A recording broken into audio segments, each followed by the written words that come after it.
너는 지켜주고 챙겨주고 그러면 돼. 스케치북 놔두고 또 그 여자 동화책에 그리지? 이 여자 아니고 고문영 작가님. Halo, welcome to Retalk, di mana pada sesi ini aku akan membahas seputar dunia kesehatan. Sebelum memulai video ini, jangan lupa untuk komen, like, dan subscribe. Oh iya, subscribe itu gratis loh, jadi jangan lupa untuk di-subscribe. Nah, kali ini aku akan membahas seputar dunia kesehatan, yaitu salah satunya gangguan mental atau gangguan jiwa pada karakter di Korean drama. Nah, drama ini itu sempat banget loh viral di bulan Juni 2020. BTW aku juga udah nonton loh film ini waktu lagi ujian UKM PPD. Walaupun aku lagi sibuk-sibuk belajar, tapi film drama ini itu memotivasi aku dan juga memberi ilmu menurut aku saat itu. Nah, kalian pasti tahu dong aku lagi ngomongin drama Korea apa? Ya, benar. Aku lagi ngomongin soal drama It's Okay Not to Be Okay. Jadi film ini diperankan oleh Seo Ye Ji sebagai Koo Moon Young pada film ini. Dan untuk pemeran pria utamanya diperankan oleh Kim So Yoon sebagai Moon Gang Tae. Nah, Moon Gang Tae ini sendiri memiliki seorang kakak pria yang mengalami autis yang diperankan oleh Oh Jung Se. Drama asal Korea ini mengangkat isu tentang gangguan jiwa yang diderita oleh para karakter. Nah, tapi pada episode kali ini yang akan aku fokuskan yaitu adalah gangguan mental yang diderita ataupun yang dialami oleh Koo Moon Young yang diperankan oleh Seo Ye Ji. Sebelumnya aku akan menceritain sedikit tentang sinopsis dari cerita It's Okay Not to Be Okay ini. Nah, dimana ini kisah cinta seorang perawat di rumah sakit jiwa Oka di Korea bernama Moon Gang Tae dengan seorang penulis novel anak-anak yaitu si Koo Moon Young. Nah, Koo Moon Young sendiri ini adalah penulis dongeng anak-anak, tapi genrenya itu agak sedikit serem karena tentang monster-monster. Tapi di balik dongeng yang serem itu ternyata banyak menyimpan pesan-pesan dari pengalamannya si Koo Moon Young. Nah, akhirnya si Moon Gang Tae dan si Koo Moon Young itu ketemunya itu pas di rumah sakit jiwa Oka, yaitu di kampung halamannya si Moon Gang Tae ataupun di tempat dimana si Moon Sang Tae itu waktu itu trauma. Oke, segitu aja sinopsisnya karena aku nggak mau spoiler dan kalian harus nonton bagi yang belum, dan kalian yang udah, aku di sini akan berbagi tentang mental illness ataupun gangguan jiwa pada karakter-karakter di film It's Okay Not to Be Okay ini. Nah, sebelum kita membahas tentang mental illness itu sendiri, kita harus tahu dong mental health atau kesehatan mental itu apa sih? Menurut WHO, kesehatan mental adalah suatu kondisi dari kesejahteraan yang disadari oleh individu itu sendiri, di mana dia mampu melakukan aktivitas sehari-harinya, kemudian dia mampu bekerja, dan dia mampu mengelola stres kehidupannya sendiri. Dan yang paling penting adalah dia mampu berperan dalam komunitas. Nah, definisi gangguan jiwa sendiri atau mental illness adalah suatu kondisi di mana si pasien ini tidak bisa mempersepsikan tentang kehidupan, kemudian berhubungan baik dengan orang lain, serta sikapnya terhadap diri sendiri aja dia itu sulit. Jadi ada beberapa hal yang memicu tingginya masalah kesehatan jiwa di Indonesia ataupun di dunia. Yang pertama adalah kurangnya edukasi dan pengetahuan oleh masyarakat itu sendiri. Kemudian yang kedua adalah tingginya stigma negatif di masyarakat tentang orang yang memiliki gangguan mental ataupun gangguan jiwa. Seharusnya kita sebagai manusia harus saling menerima, harus saling mendukung, walaupun orang yang sakit harus tetap kita support agar dia bisa sembuh. Nah, untuk mendiagnosis gangguan mental sendiri itu, kami para medis itu menggunakan beberapa pedoman, yaitu salah satunya adalah DSM-4 ataupun DSM-5 itu dari Amerika. Kemudian di Indonesia juga ada PPDGJ atau pedoman penggolongan diagnosis gangguan jiwa 3. Nah, jadi untuk evaluasi multiaksial sendiri itu ada 5 penggolongan aksis, yaitu aksis pertama adalah gangguan jiwa, kemudian yang kedua adalah gangguan kepribadian, yang ketiga itu adalah gangguan yang disebabkan oleh kondisi medis umum, dan yang keempat itu adalah gangguan dari stres psikososial, dan yang kelima itu adalah kemampuan adaptasi psikososial tertinggi dalam 1 tahun terakhir. Nah, sekarang kita masuk ke tema kita, yaitu adalah gangguan kepribadian yang diderita oleh Kumunyong. Nah, sang tokoh utama Kumunyong ini adalah seorang karakter yang diperankan oleh Seo Ye-ji sebagai wanita yang berhati dingin, kemudian dia tidak ada rasa empati kepada orang lain, dan itulah yang biasanya disebut dengan orang yang antisosial. Jadi ansos itu ataupun antisosial itu bukan yang justru kayak Allah nggak mau ngumpul-ngumpul bareng nih, dasar ansos. Nah, ansos tuh bukan yang kayak kita nggak mau ngumpul bareng, maunya sendiri, nggak kayak gitu. Jadi antisosial itu ya orang yang dia tuh nggak punya empati sama sekali sama orang lain. Terus dia juga hatinya tuh dingin, kayak gue nggak peduli dengan orang lain, yang gue pedulikan adalah diri gue sendiri gitu.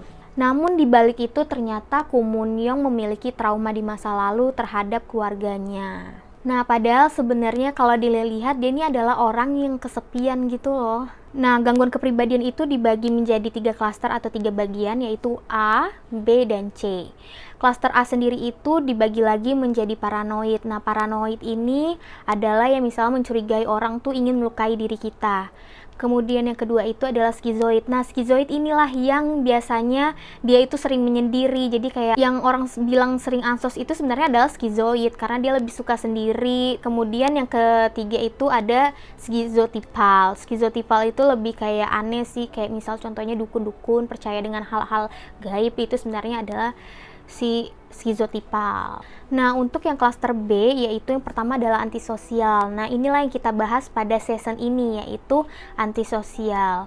Kemudian yang kedua itu yang klaster B ada yang namanya narsisistik. Nah, narsisistik itu jadi dia itu orang yang terlalu percaya diri, kayak merasa dirinya paling cantik, dirinya paling hebat.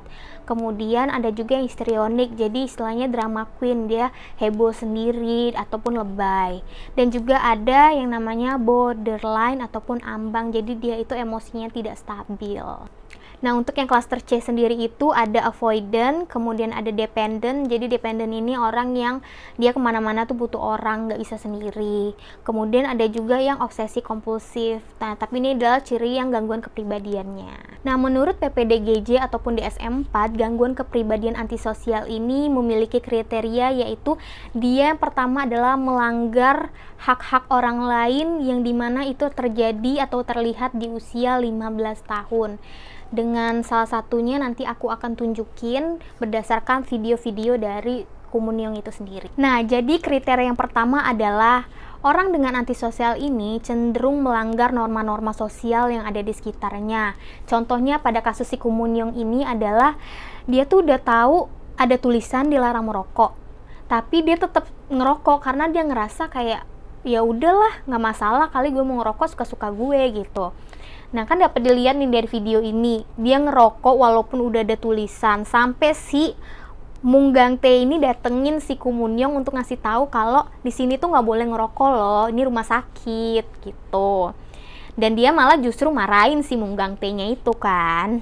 Nah, yang kedua adalah pada orang dengan antisosial ini, dia cenderung melakukan tipu daya, berbohong, memanipulasi hanya untuk kesenangan diri dia sendiri. Nah, dapat dilihat nih dari video ini, jadi si Kumunyong ini sendiri kan adalah penulis dongeng anak-anak.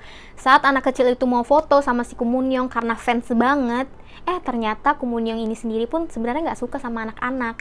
Dan dia tuh nakut-nakutin si anak itu. Pokoknya dia di sini ngomongin kalau princess itu tuh sebenarnya jahat gitu, makanya anak itu sampai takut dan lari loh.